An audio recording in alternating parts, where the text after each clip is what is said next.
Well, I said, smiling sweetly as 23 heads turned toward me, since we're being honest tonight, let me tell you all what Lindsay really thinks about each one of you. The room froze. Laughter died midair. The clink of champagne glasses stopped. Lindsay, in her scarlet silk dress, looked like a deer caught in headlights. Her painted smile faltered, her manicured fingers tightening around the stem of her glass. For a split second, I saw the panic flicker behind those perfect lashes, the kind that comes when someone realizes their mask is about to shatter. A soft holiday tune hummed through the speakers, and somewhere in the corner a candle sputtered. The scent of cinnamon cloves and mulled wine hung in the air, sweet and heavy. I stood there calm, or at least pretending to be staring at the woman who had humiliated me for the very last time. 3 days ago, I was just Kelly Hartman, a 58-year-old widow, mother, grandmother, the kind of woman people overlook at parties. I spent my mornings feeding birds on the porch and my evenings staring at the empty chair across from mine where my husband George used to sit. He was gone now, 3 years gone, but sometimes I still heard his voice. Kelly, you have a kind heart. Just make sure no one uses it as a doormat. I didn't listen. Because for 3 long years I let Lindsay, my daughter in law, treat me like I was invisible. She smiled sweetly in public, kissed my cheek for photos, and then rolled her eyes the moment I turned my back. Every gathering, she'd find a new way to remind me I didn't belong, a small insult here, a whispered jab there.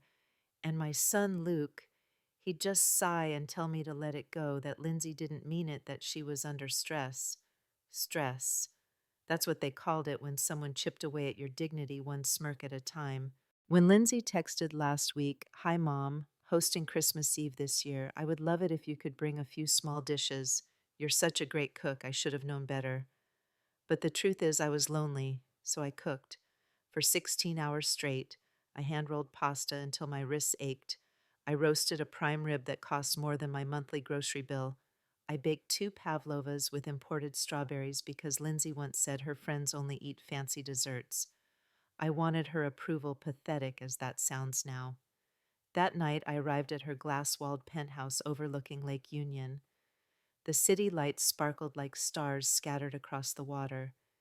Inside, people laughed, elegant women with diamonds, men in designer suits. Lindsay stood at the center of it all, radiant and commanding. Luke hovered nearby, smiling nervously, like a man used to walking on glass.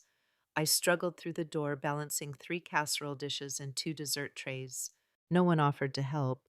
When I finally reached the table, Lindsay turned her head, that trademark smile sliding into something sharper. Then, in a voice loud enough for the whole room to hear, she said, "Oh, perfect. Kelly brought food too. Well, at least the dogs will have something to eat after dinner." Laughter, uneasy, scattered, rippled through the crowd. Luke froze. I saw the flash of embarrassment in his eyes, but he said nothing, not a word. It hit me like a slap, not just the insult, but the realization that this was the woman my son defended, the family I'd been trying so hard to belong to. I'd spent 3 years smiling through the pain, convincing myself I could earn her respect if I just stayed kind enough, quiet enough, useful enough. And right there, under the glow of her crystal chandelier, something inside me broke, or maybe finally woke up. I set my purse down beside the table and straightened my back. My hands stopped shaking. My voice, when it came, was calm and steady. "Well, since honesty seems to be tonight's theme," I said, "let's talk about what Lindsay really says when you're not around." Lindsay blinked. "Kelly, what are you?" But I was already turning toward her best friend Jess, the real estate agent, who'd spent all evening bragging about her new house.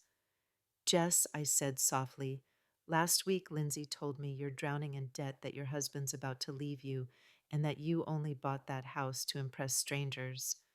The stem of Jess's wineglass snapped. Red liquid splattered across her sequined dress. The room went dead silent. Lindsay's smile vanished.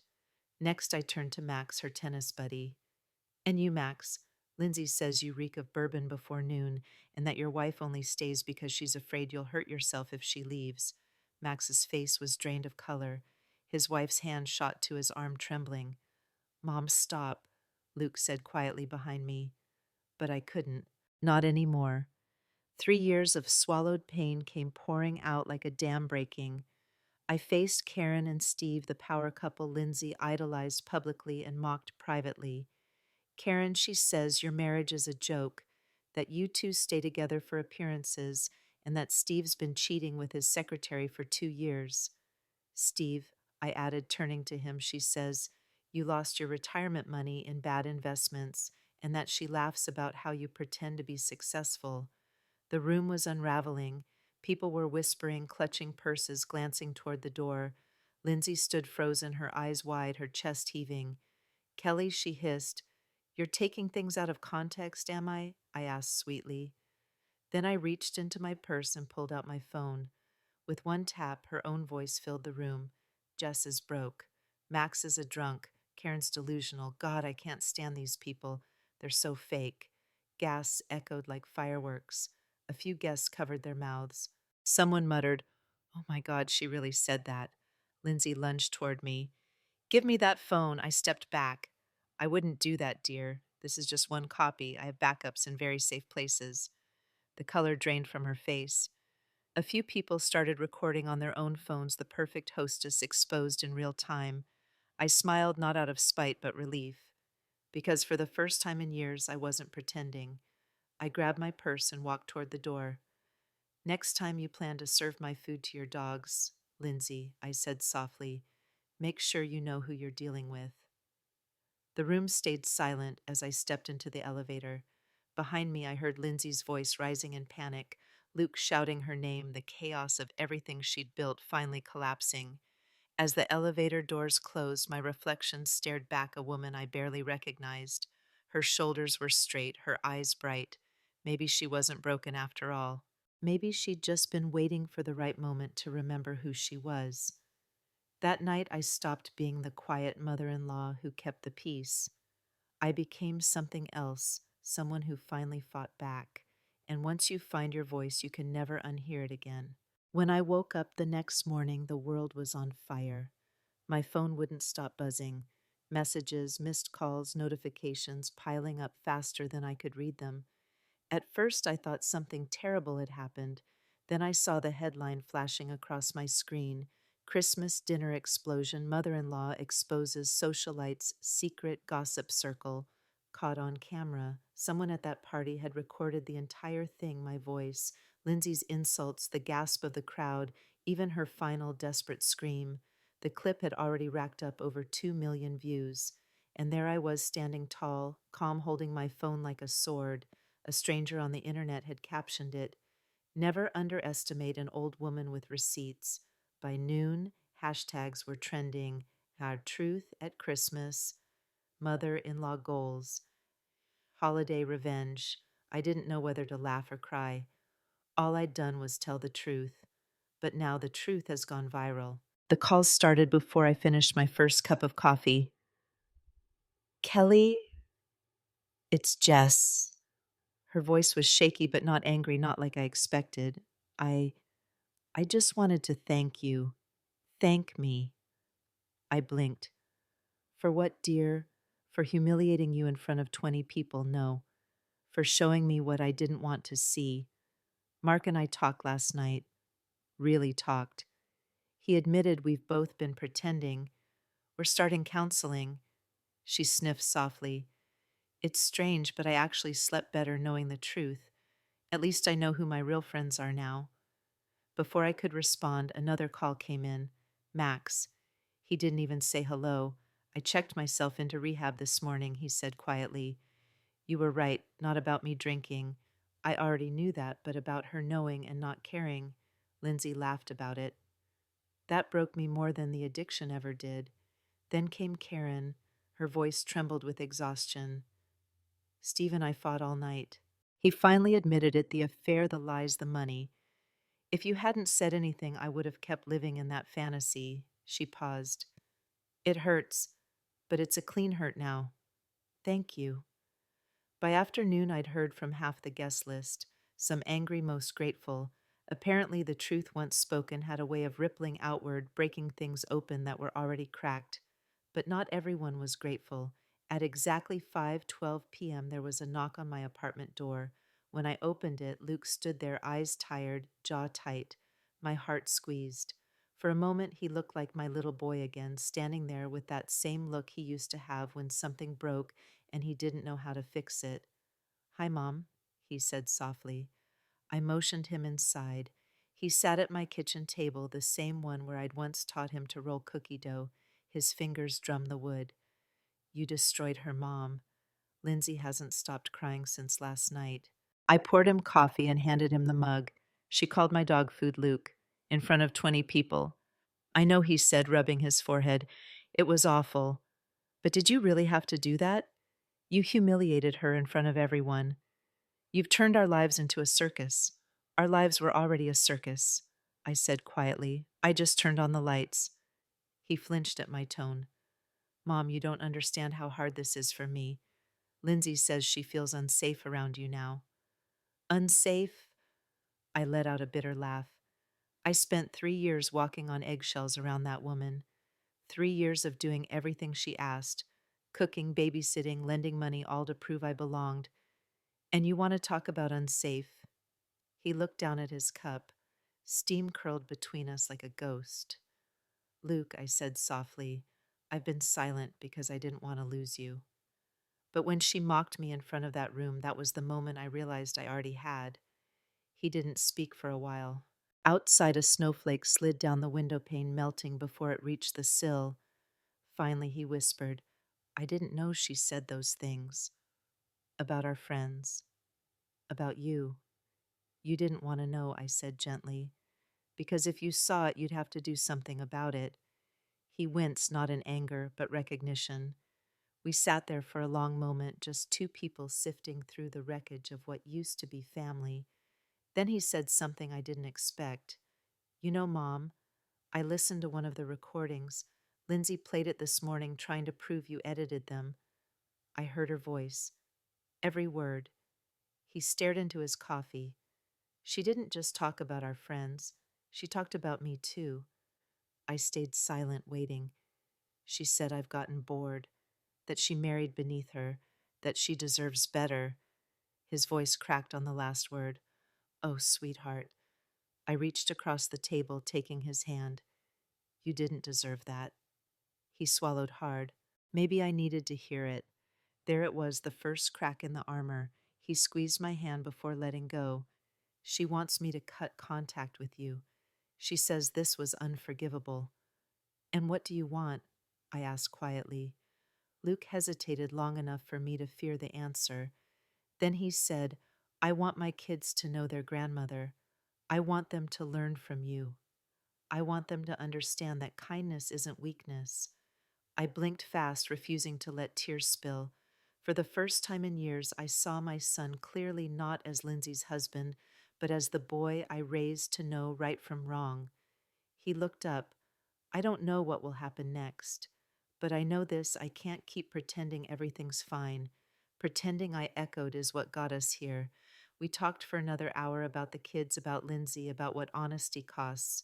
When he finally stood to leave, he hugged me tight the way he used to when he was 12, and life still made sense. I'm proud of you, Mom, he whispered. It took courage to do what you did. After he left, the apartment was silent again, but it wasn't the same silence as before. This one felt earned. I made another pot of coffee and sat by the window. The city light shimmered across the snow, and for the first time in years, I didn't feel invisible.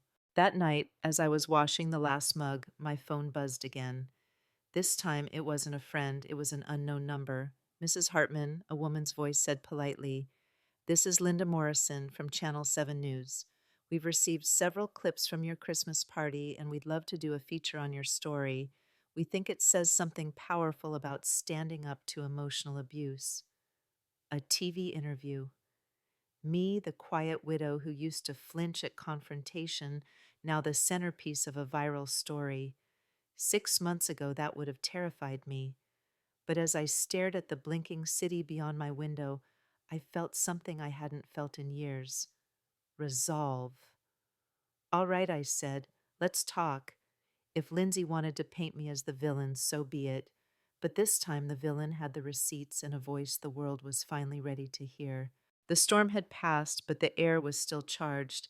I didn't know it then, But the truth I'd unleashed was about to uncover something far bigger and far older than Lindsay's cruelty. It would lead me straight into the heart of a secret my husband had hidden for years. I thought the storm had already passed, but 3 days after the Christmas party, I learned that the real story, the one buried under years of silence, was only beginning. It started with a phone call. Mrs. Hartman, a calm male voice, said, "This is Richard Wells. I was your late husband's attorney." My stomach tightened. "Yes, I remember. There's something I need to discuss with you. Some documents George left in my care. They were to be delivered only under certain conditions." He hesitated. "After recently events, I believe those conditions have been met." I gripped the phone tighter. "What kind of documents?" "It's best we talk in person," he said. "Can you come by tomorrow morning?" When the call ended, I sat for a long moment staring at the wall, heart pounding. George. My George. He'd been gone 3 years, yet somehow he was still reaching out. What had he known? What had he planned? Richard's office hadn't changed. Same dark oak furniture, same smell of old leather and coffee. The framed certificates behind his desk gleamed under soft lamplight. He stood when I entered. "Kelly, you look well." "Well," I said with a small smile, "isn't exactly the word I'd use." He gestured to a seat. "I watched the interview." "Brave of you." I gave a short laugh. "Or foolish, depending on who you ask." He opened a drawer and pulled out a sealed envelope thick with papers. "George gave me this 6 months before he passed. He said you were too kind for your own good, and that if you ever found the strength to stand up for yourself, I was to hand this to you." I stared at it, my name written in his handwriting, neat and deliberate. For a moment the room blurred. "He called it Operation Truth," Richard continued. "Said it would make sense to you when the time came." My fingers trembled as I broke the seal. Inside were pages, handwritten notes, legal forms, financial statements. The first sheet was titled in George's careful block letters, "Operation Truth Contingency Plan for Kelly." I began to read. Each page was a chronicle, dates, conversations, observations. George had been documenting Lindsay's behavior long before he died, the manipulation, the subtle cruelty, the way she isolated me from Luke. "Lindsay is strategic," one note read. "She flatters Kelly, then undermines her confidence. Luke doesn't see it yet. Need to prepare safeguards." Another entry: "If I'm gone, Kelly will cling to inclusion. That's when Lindsay will tighten control. Must ensure Kelly can fight back." My throat tightened. He'd seen it all, every bruise that never showed, every insult hidden behind a smile. The deeper I read, the clearer it became. George had been building a plan to protect me. There were trust documents, financial accounts I'd never known existed. He'd transferred investments into my name, quietly ensuring Lindsay could never touch them. A handwritten note was paperclipped to a bank statement. "If Kelly ever proves she won't be bullied, if she stands up for herself, publicly activate this trust." Tears blurred the ink. Richard slid a folder toward me. "That's the trust. $2 million in assets. Real estate, mutual funds, some corporate bonds, all placed under your sole control." I stared. 2 million. He nodded. "George built it quietly over the years. He wanted you secure, not dependent on Luke, not vulnerable to Lindsay." I sat back dizzy. "He never told me." "He knew you wouldn't take it if he did." Richard said gently, "You always said you didn't want more than your share." He was right. I'd always prided myself on being modest grateful, but now sitting there I realized how easily gratitude can become a leash. There was another section, one that chilled me: recordings, voicemails, copies of emails. George had gathered evidence not just to protect me, but to document Lindsay's intent. She'd made threats, subtle ones, about keeping the grandchildren from me if I didn't stay in my lane. He'd even included a note addressed directly to me: "Kelly, if you're reading this, it means you finally found your voice. Good. You'll need it.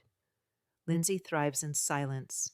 Once you break it, her control ends. I couldn't protect you forever, but I can give you the tools. Use them. G." I pressed the paper to my chest and closed my eyes. For a moment, I could almost feel his hand over mine again, warm, steady, unshakable. George loved you, Richard said softly. He wanted you to remember that strength doesn't always roar. Sometimes it whispers until you finally listen. I wiped away tears.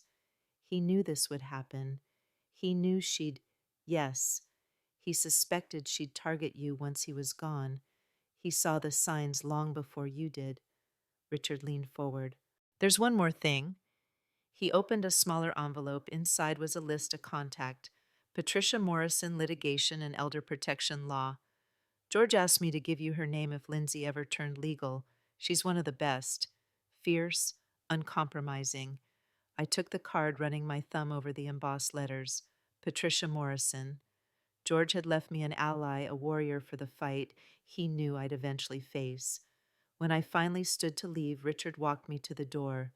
You know, he said George once told me you underestimate yourself, said you think kindness and power can't live in the same heart. I smiled through the tears. Maybe they can. Maybe it just takes the right battle. That night, I spread everything across my kitchen table, the notes, the trust papers, the plan labeled Operation Truth. Outside, snow drifted softly under the streetlight. I read until my eyes blurred, until my coffee went cold. Each word was a breadcrumb George had left for me, leading me back to the woman he believed I could be. By midnight, I knew exactly what I had to do. Lindsay had made her move. Now it was my turn. I picked up the phone and dialed the number on the card. A woman's confident voice answered. Patricia Morrison's office. Yes, I said. Steady now. This is Kelly Hartman. I believe my late husband prepared for this moment. I need your help. A pause then, of course, Mrs. Hartman. Tell me everything. And so I did.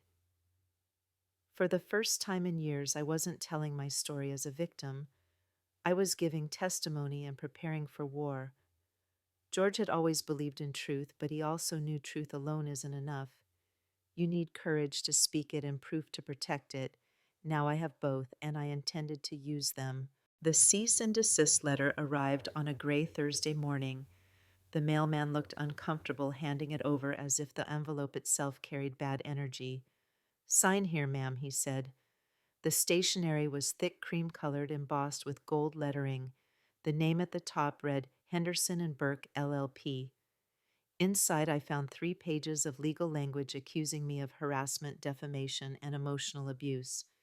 It demanded I stop spreading malicious lies about Mrs. Lindsay Hartman and issue a formal apology within 72 hours or face immediate legal action. I laughed, out loud, alone in my kitchen. The sound startled even me. After 3 years of Lindsay's cruelty, she was finally claiming to be my victim. The irony was almost poetic. I called Patricia Morrison immediately. She listened in silence as I read the letter word for word, her tone calm and measured. When I finished, she asked, How do you want to respond, Mrs. Hartman? I don't want to respond, I said. I want to fight. There was a pause and then a small approving smile in her voice. Good, because she's made a serious mistake. Patricia's office was sleek and modern, floor-to-ceiling windows overlooking downtown Seattle, shelves lined with law books and framed verdicts. She greeted me with a firm handshake. Sharp eyes, no nonsense. The kind of woman you didn't interrupt. Mrs. Hartman, she said, by claiming you've harassed her, Lindsay has opened the door for us to present evidence of her actual harassment. Everything your husband documented, the recordings, the notes, the witnesses, now becomes admissible. She flipped open a file already organized with color-coded tabs. We're filing a countersuit, emotional distress, elder abuse, defamation, and alienation of affection. Alienation of affection, I repeated. It's rare but applicable here. She deliberately isolated you from your son and grandchildren. That's family interference, and it's illegal. Patricia leaned back. We're not just defending you, Kelly. We're holding her accountable. Something in me straightened. For years, I'd been shrinking myself to fit into Lindsay's world. Now I was sitting across from a woman ready to burn that world to the ground legally. Patricia handed me a thick folder. Inside were copies of George's notes, transcripts from my recordings. even witness statements from people at the Christmas party who'd confirmed Lindsay's behavior. George was meticulous, she said softly. He left you a shield. Now we'll use it as a sword. By the time I left her office, we had a plan. Lindsay's cease and desist would expire unanswered, and within 24 hours our countersuit would be filed. That night I brewed tea and stared out at the city lights. Somewhere out there, Lindsay was probably pacing her marble kitchen, convinced she'd scared me into silence. She had no idea what was coming. The next evening, my phone rang. Luke. His voice was tight. Mom, please tell me you're not escalating this. What situation would that be? I asked mildly. Lindsay's lawyer says you're suing her. She's freaking out, saying you're trying to destroy her life. Sweetheart, I said, I'm not destroying anything. I'm just shining a light on what she's already done. He sighed. Mom, she's talking about taking the kids and leaving the state. She's bluffing, I said softly, because she's losing control. Lindsay's scared, Mom. She says you're turning everyone against her. Luke, I said gently, people don't turn on you when they finally see who you are. They just stop pretending. There was silence. Then quietly, you sound like Dad. I smiled. That's the best compliment I've had in years. By morning, the legal papers were filed. The countersuit cited 3 years of documented abuse manipulation and public humiliation. For every baseless accusation she threw at me, we had a receipt, dated time-stamped irrefutable. Patricia called that afternoon, her attorneys panicking. He didn't realize how much evidence we have. Should I be worried? No, she said. You should be patient, because this is about to get worse for her before it gets better. I believed her, and I was ready. The thing about people like Lindsay, they think they're playing chess while everyone else is playing checkers. But George had been playing a longer game all along, and now it was my turn to move.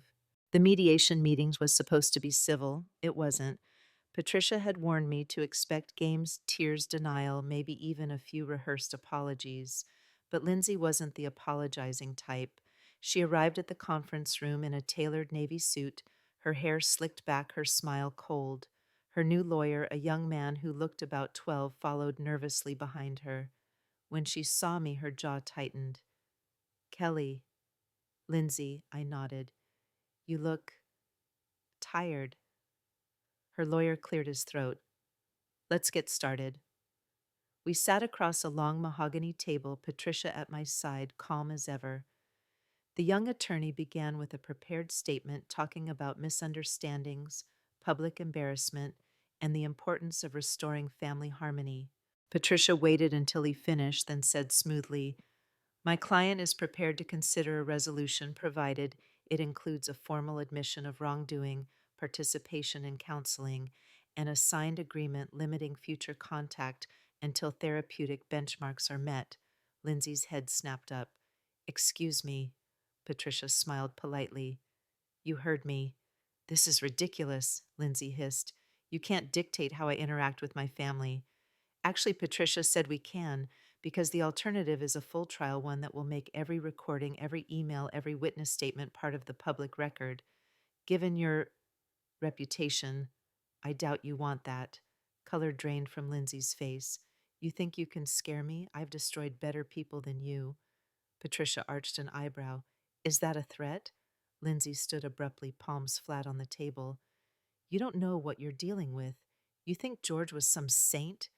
He wasn't. He was laundering money for criminals, and I have proof. The room went silent. I blinked, stunned. Then slowly I began to laugh. Lindsay's lawyer whispered urgently, Ms. Hartman, please sit down.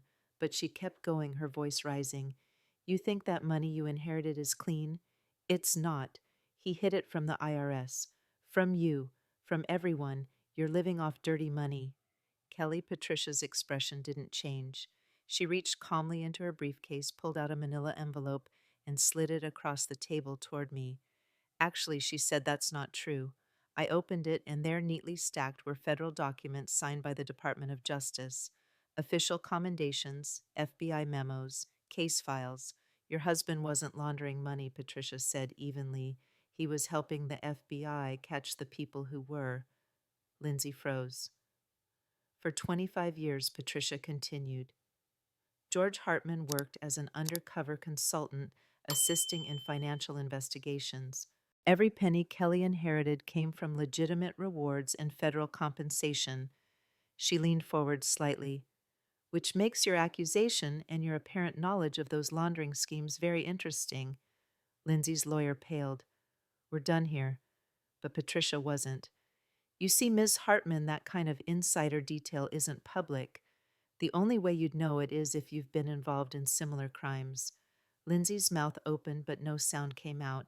Patricia closed her folder with a soft snap. This meeting is being recorded, she said, and federal agents have already been briefed.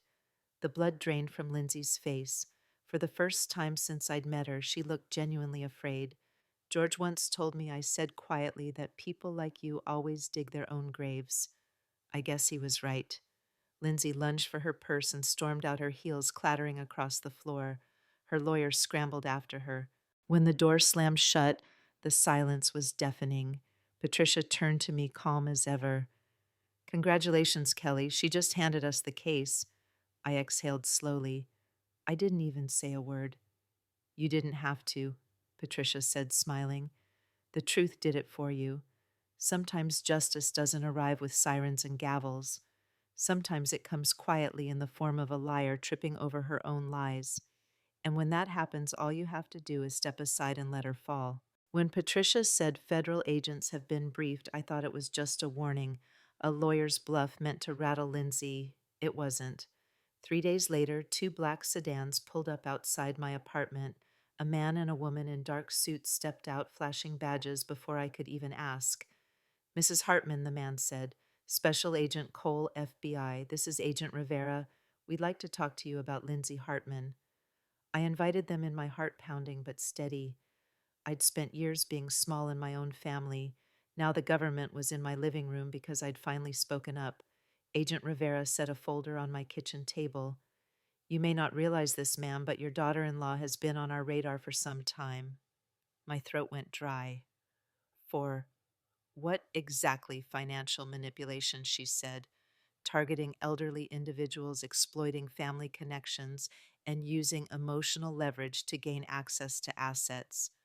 We've been tracking a pattern across multiple states. I sank into a chair. You mean she's done this before? Agent Cole nodded. We believe Lindsay is part of a small but organized network. They seek out older individuals, usually widowed, and manipulate them or their families into financial arrangements. Your husband's files gave us the last piece we needed. My husband, George. Even from beyond the grave, he was still helping build a case. Cole flipped open the folder. Inside were photos, documents, bank records, and unfamiliar faces. Recognize anyone? I froze. In one photo, Lindsay was laughing beside a woman I'd seen once at a charity gala years ago. She'd claimed to be a life coach. Another man in the photo looked vaguely familiar, a banker who'd handled Lindsay's mortgage. These three worked together, Rivera said.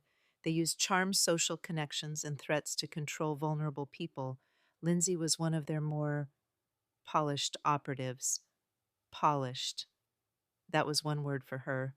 Polished like glass, sharp enough to draw blood. Rivera slid another photo forward, a frail man in a wheelchair. This is Daniel Price, Colorado. He changed his will to include Lindsay as a caretaker beneficiary. Died 6 months later. Case was dropped, no proof of coercion. Until now. I stared speechless. How could she? The words caught in my throat. I thought of her laughing at my cooking, dismissing me, calling me useless. And all the while, she'd been running cons on people just like me. Agent Cole's voice was steady. George's notes show he suspected her long before he died. We didn't know he'd been collecting evidence. He called it Operation Truth, I whispered. Rivera smiled faintly. Fitting name. For the next hour, I answered their questions. About the party, the recordings, the threats, the manipulations. They were thorough, respectful, and they listened. By the time they left, I realized what George had done. He hadn't just protected me, he'd built a case strong enough to bring down an entire ring of predators. And I was holding the final puzzle piece. The story broke a week later. Socialite arrested in multi-state elder abuse scheme, Lindsay's mugshot was everywhere, the perfect hair now stringy, her expression defiant but hollow. The networks ran my interview clips side by side with federal press conferences. Overnight, the woman who once hosted charity galas became the face of exploitation. People I hadn't spoken to in years started calling, some to apologize, some to gossip. But I didn't feel vindicated, just tired, tired but free. Luke called that evening, his voice shook. They took her in handcuffs, Mom, right in front of the kids. I closed my eyes. I'm sorry, sweetheart. They don't understand, he said quietly. Emma keeps asking when Mommy's coming home. What did you tell them? He sighed. That Mommy made mistakes, and sometimes grown-ups have to fix big mistakes before they can come back. There was a pause, then softer. You warned me, Mom. You always did. No, I said gently. You had to see it yourself. Love makes us blind, especially when we're trying to protect someone we shouldn't have to. His voice cracked. I let her treat you like garbage. I thought keeping the peace was the right thing. Peace built on silence, I said, isn't peace. It's surrender. He didn't answer, but I could hear him breathing that quiet, shaky breath of a man finally exhaling after holding it too long. 2 days later, Patricia called. She's cooperating, she said. The FBI offered a plea deal if she names others in the ring, but they'll still charge her with financial elder abuse and fraud. Will she go to prison? Yes, likely several years. She'll serve time in multiple states. I leaned back, staring at the ceiling. George would have wanted justice, not vengeance. Patricia's voice softened. Then that's exactly what he got. She paused before adding, they're also freezing her assets. Any funds tied to her manipulation schemes are being returned to victims, including some connected to your husband's records. Returned? I asked, startled. Yes. George's evidence helped identify stolen accounts. You're entitled to restitution as his surviving spouse. It wasn't about the money, it never had been. But the thought that George's work was finally bearing fruit made my chest ache with pride. A week later, a letter arrived, no return address. Inside was a single handwritten note. Kelly, they say prison changes people. I don't know if that's true, but if I ever had the chance to do things differently, I might have started by not underestimating you. Tell Luke I hope he raises those kids better than we raised ourselves. L. I read it twice, then I folded it carefully and tucked it away, not as forgiveness, as closure. Life moved quietly after that. The reporters faded, the noise died down, but something inside me had shifted forever. I no longer saw myself as the widow on the sidelines. I'd stared cruelty in the face and won. Sometimes at night I'd find myself sitting at the kitchen table, running my fingers over George's notes. He'd believed in me long before I believed in myself, and though he was gone, his voice remained calm, steady, unyielding. Truth isn't just about what's spoken, Kelly. It's about who dares to speak it. Now I finally understood. Lindsay thought she was weaving a web to trap others. But the thing about webs, they look strong until the spider forgets she's standing in the middle. Then all it takes is one tug on the truth and the whole thing collapses. The courtroom was silent when Lindsay entered in handcuffs. She wore a plain gray jumpsuit, her hair pulled back, face pale beneath the fluorescent lights. The woman who once ruled every room she walked into now looked small. Her eyes darted toward the gallery where I sat beside Luke, but I didn't flinch. Not this time. The judge shuffled papers and spoke evenly. Mrs. Lindsay Hartman, you have pled guilty to 3 counts of financial fraud, 2 counts of elder exploitation, and 1 count of obstruction of justice. Do you understand the charges? Her voice was barely audible. Yes, Your Honor. He nodded. You have cooperated with investigators and named several accomplices, which has assisted in dismantling a multi-state criminal network. The court acknowledges that cooperation, but it does not erase the harm you caused. I watched her eyes flicker toward me again. For the first time, there was no anger, no arrogance, only something that almost resembled shame. The judge continued, "You exploited vulnerable individuals, including members of your own family. You used trust as a weapon. For that, you will serve 8 years in federal prison with eligibility for parole after 5. Upon release, you are prohibited from engaging in financial or caregiving roles involving elderly individuals." Gasps rippled through the courtroom. Lindsay's lawyer put a hand on her arm, but she stared straight ahead, motionless. Luke exhaled beside me. I felt his hand slip into mine, warm, steady. When I looked at him, his eyes were glistening. The judge wasn't finished. He turned to me. "Mrs. Kelly Hartman, on behalf of this court, I want to thank you. Most victims of psychological and financial abuse never come forward. Your courage not only revealed the truth, but helped others find justice. For a moment, I couldn't breathe. 3 years ago, I couldn't even raise my voice at the dinner table. Now a federal judge was calling me brave. When the gavel struck, it echoed like a bell ringing out the end of an era. Outside the courthouse, reporters swarmed. Microphones, cameras, questions hurled like confetti. "Mrs. Hartman, how does it feel to see justice served? Do you forgive your daughter-in-law? Will your family ever reconcile?" I raised a hand, shaking my head. "This isn't about revenge. It's about ending the silence. No one, not even family, has the right to treat you like you don't matter." The microphones lowered slightly. Some of them actually listened. That night, Luke came over with the kids. The apartment smelled of cinnamon and fresh-baked bread. It felt like home again, not a place I hid from the world, but one I welcomed it into. Emma, my granddaughter, climbed into my lap, curls bouncing. "Grandma, Daddy said you're a hero." I laughed softly. "Did he now?" She nodded. "He said you told the truth even when it was scary." I brushed a strand of hair from her face. "That's what heroes do, sweetheart. They tell the truth, especially when it's scary." Across the room, Luke stood quietly watching us. His eyes were tired but soft, the way George's used to be. When I caught his gaze, he smiled. "Mom," he said, "I signed the papers today. Full custody." Lindsay agreed as part of her plea. I nodded slowly. "How do you feel?" "Relieved, sad, angry, everything at once." He sank into the chair across from me.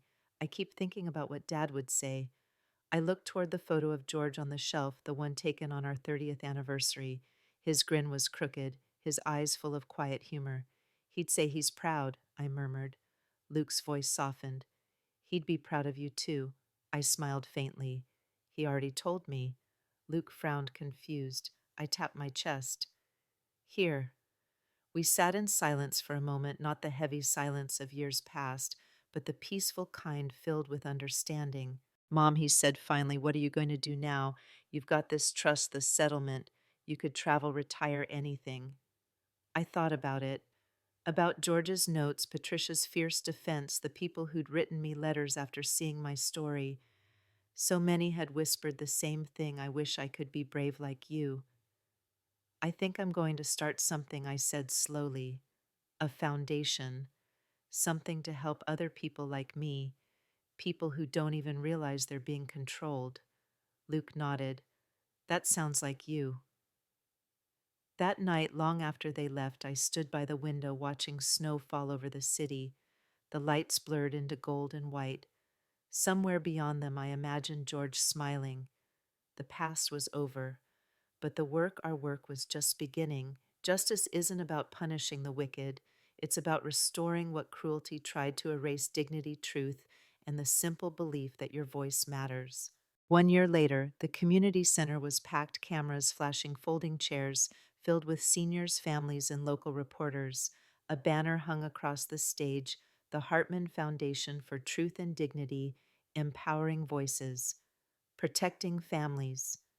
I stood at the podium, heart pounding, not from nerves but gratitude. Behind me, Luke adjusted the microphone for Emma, now 8 years old. She was the one who'd insisted on introducing me. "Hi, everyone," she said, proudly reading from her little note card. "My grandma is the bravest person I know.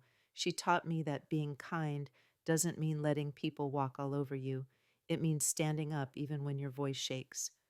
The audience chuckled softly. Emma smiled and looked up at me. I love you, Grandma. I pulled her close, whispering, I love you more. She hopped down as applause filled the room. I stepped to the microphone. Thank you, I began. If someone had told me 2 years ago I'd be standing here today, I would have laughed. Back then, I was just a widow trying to be useful, trying not to make waves, trying to earn a place in my own family. A few people nodded. They knew that feeling. I thought silence was strength, that if I kept forgiving, kept helping, eventually I'd be valued.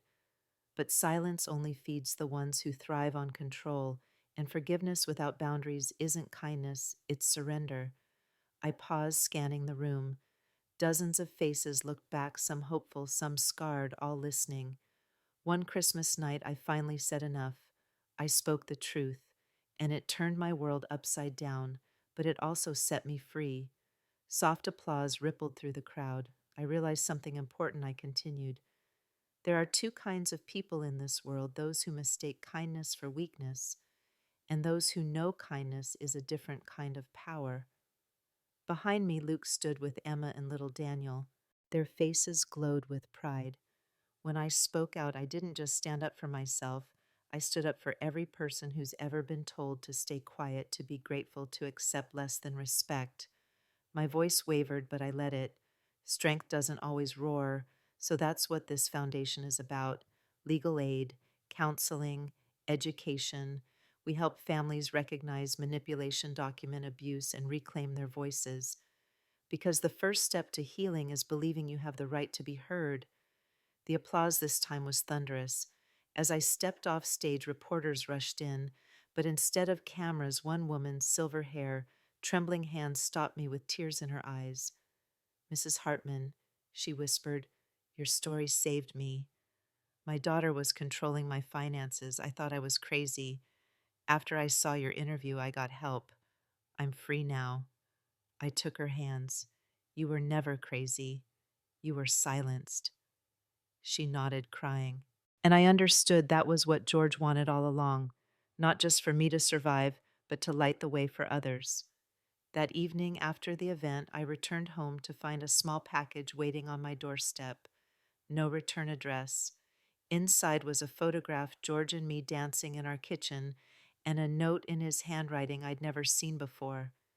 If truth is a fire, may it always burn in your hands, not to destroy, but to guide you home. G. Tears blurred the ink. I pressed the photo to my chest. For the first time in years, I didn't feel alone. Later, as the house quieted, I sat by the window watching the lights of Seattle shimmer across the bay. Emma's laughter echoed faintly from the next room.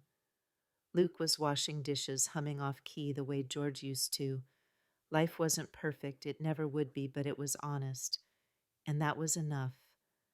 Sometimes I still hear George's voice in the wind, low and teasing. You did it, Kelly. You turned pain into purpose. I smile every time, because he's right.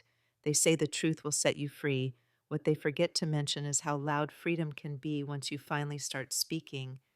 So here I am, a grandmother, a survivor, a woman who refused to stay quiet, telling you this. Never underestimate the strength of someone who's been dismissed. Never mistake grace for surrender, and never ever feed a wolf that calls itself family. As I turned off the light and closed the curtain, I caught one last glimpse of the snow drifting under the street lamp, glowing weightless free. For the first time in a long, long while, so was I.